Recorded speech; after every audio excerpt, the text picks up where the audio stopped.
For God's sake, let us sit upon the ground and tell sad stories of the death of kings. How some have been deposed, some slain in war, some haunted by the ghosts they have deposed, some poisoned by their wives, some sleeping killed, all murdered. For within the hollow crown that rounds the mortal temples of a king keeps death his court. Uneasy lies the head that wears a crown. We few, we happy few. Yeah, you're stepping into the ring with the greatest writer ever, possibly.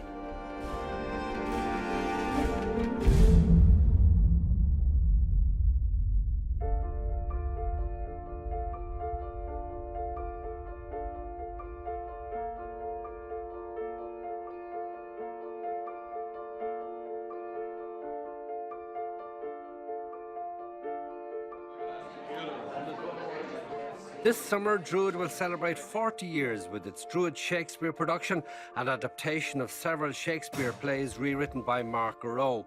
I'm joined now from our Galway studios by Gary Hines and by her Druid co-founder and actor Marie Mullen.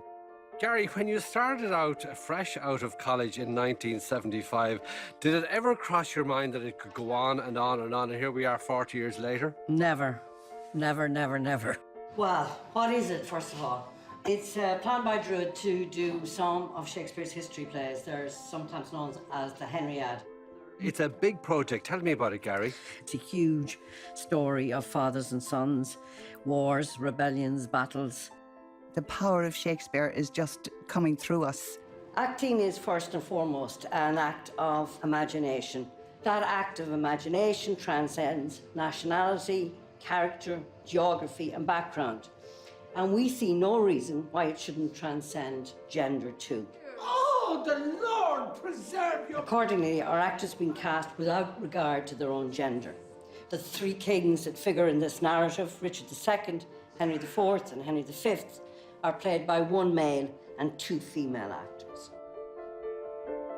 It's been a joy and an education for me, but the next stage belongs to her amazing collaborators. The task now is to take what we've done so far and turn it into something extraordinary, which I have no doubt they will.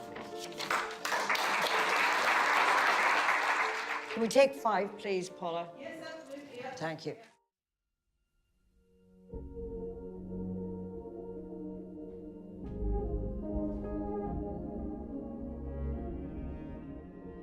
These plays are all about the beginnings of the colonial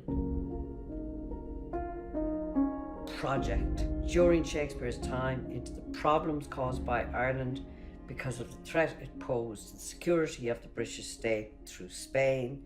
Therefore, as a key part of it, somehow or other, that has to be in what we do. And the question is, how do you do it without being obvious?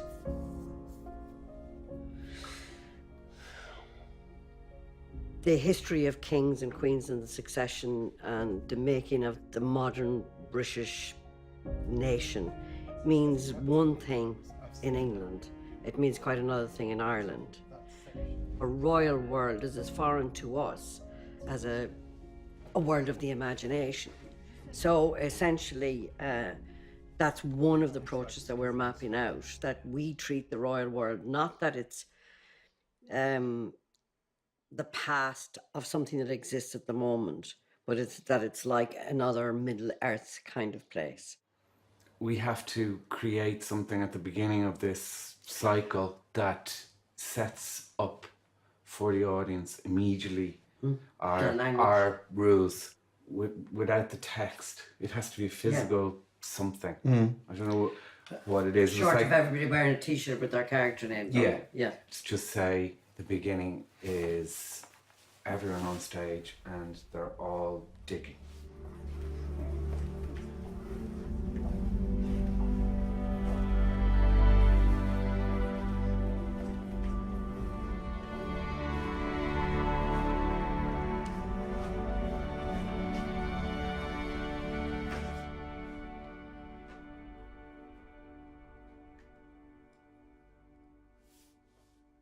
I would see various Irish productions of Shakespeare And I would say, but that production could have originated in Bristol or Liverpool or whatever, you know.